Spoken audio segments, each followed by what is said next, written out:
So the sources we're looking at today, they start with something just incredibly brutal, a crime involving three young women in Argentina. Yeah, Brenda del Castillo and Morena Verdi, both 20, and Lara Gutiérrez, who was only 15. And this happened just outside Buenos Aires. What's striking, though, is that the sources say this isn't just a local horror story. It signals something bigger, like a real shift in how organized crime operates there. Exactly. Argentina hasn't typically seen the kind of, public narco violence you might associate with other parts of Latin America. So this incident, it's really hit a nerve. Okay, so let's try and unpack this. Our mission here is to really get into the details, what happened, why, the reaction, but also what does this tell us about criminal groups expanding their power? And the conditions that might be letting that happen. The sources touch on the whole socio-political context, too. Right, so it begins last Friday. These three young women, they were lured to a house on the outskirts of the city, and the bait, according to the sources, was US $300 for attending what they were told was a sex party. Which, for young people in some of the more marginalized areas, $300 is. Well, it's a significant amount of money. Makes the lure pretty potent. But it wasn't a party at all, was it? The investigators figured out pretty quickly it was a setup. Yeah, set up for revenge, essentially. Yeah. They believe one of the women had stolen a package of cocaine Stolen it from who? from the alleged leader of a criminal group that operates out of Villa 11114. That's one of the really well-known marginalized neighborhoods in Buenos Aires. Ah, okay. Villa 11114. For listeners maybe not familiar, that's one of the big informal settlements, right? A villa miseria. Exactly. Very densely populated, and historically areas where the state, doesn't always have a strong presence, which makes them vulnerable to these groups trying to take control. So this wasn't just about getting the drugs back. No, investigators don't think so. Yeah. It seems it was about punishment, about making a statement, protecting the leader's authority. You steal from him, this is the consequence. Extremely public, extremely brutal. And that brings us to the part that's just horrifyingly modern. The sources say the abuse, the torture, it wasn't hidden. No, it was live streamed. Live streamed to 45 people on Instagram in a closed group before they killed the women and buried them outside. Yeah.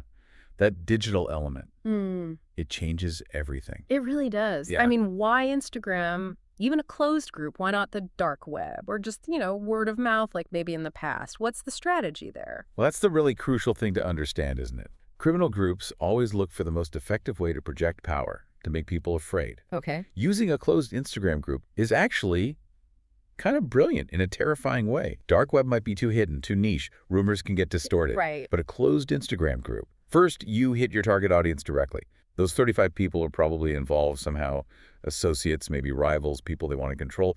It's focused intimidation. Targeted. High impact. Exactly. And second, even though it's closed, the knowledge that it happened, that it was broadcast, spreads like wildfire within their world. It uses the immediacy of social media. So it becomes undeniable proof of their brutality and their tech savviness in a way. Precisely. Maximum local impact using everyday tools. It's chilling, like you said, transforming violence into this instant digital spectacle. And the authorities saw it that way too. The security minister for Buenos Aires province, Javier Alonso, he was very clear about it. What did he say?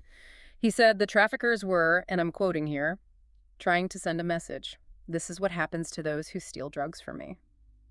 So no ambiguity. It's communication through terror. Designed to be seen, understood, absolutely. The police did make arrests fairly quickly, right? 2 men, 2 women? Yeah, and apparently 2 of those women were hired just to clean up the crime scene afterwards. Wow. But the community's reaction, it was immediate. Protests erupted. Relatives, feminist groups, human rights organizations, all demanding justice. And that massive reaction tells you how deeply this shocked people. It wasn't just another crime statistic. The sources mention Brenda del Castillo's mother. Her words were heartbreaking. What did she say?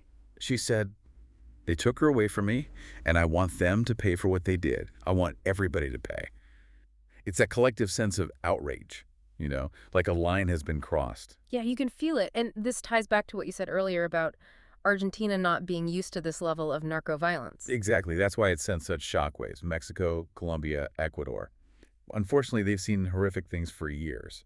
But in Argentina, especially around the capital, this kind of public broadcast torture, it felt like an import of tactics they thought were foreign. So it's not just the existence of drug crime, it's the method. Moving from, say, hidden gang fights to this overt cruelty against vulnerable people. That's the key shift. An investigative journalist, Germán de los Santos, he really emphasized this point in the material. What was his take? He said that when criminals escalate to this kind of cruelty, targeting vulnerable individuals, not just rivals or police, it means they're not just focused on trafficking anymore. It's about showing off. Showing off power, yeah. He said it's very worrying.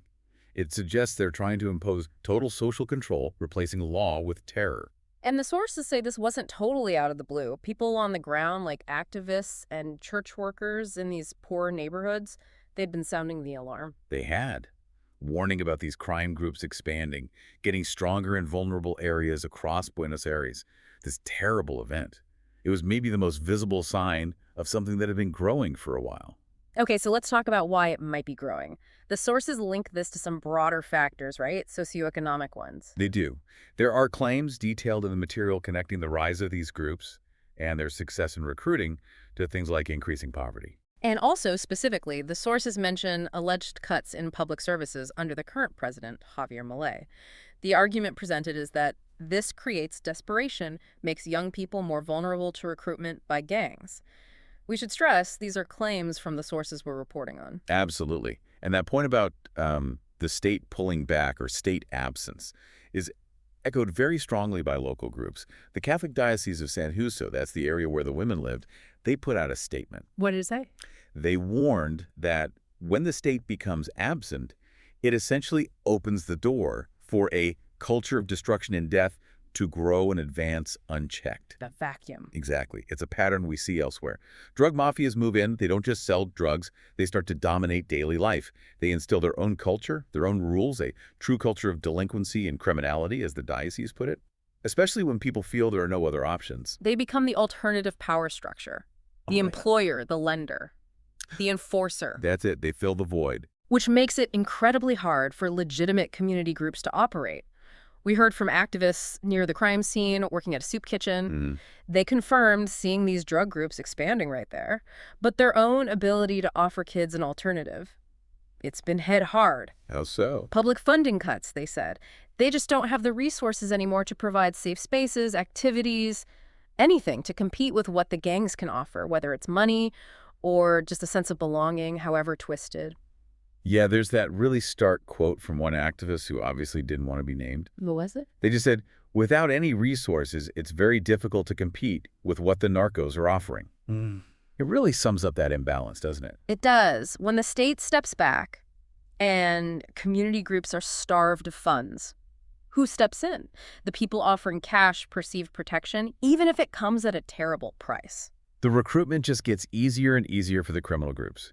It's not just a crime problem, it's a social stability problem fueled by that state retreat, as the sources suggest. Okay, so let's try and summarize the main threads here.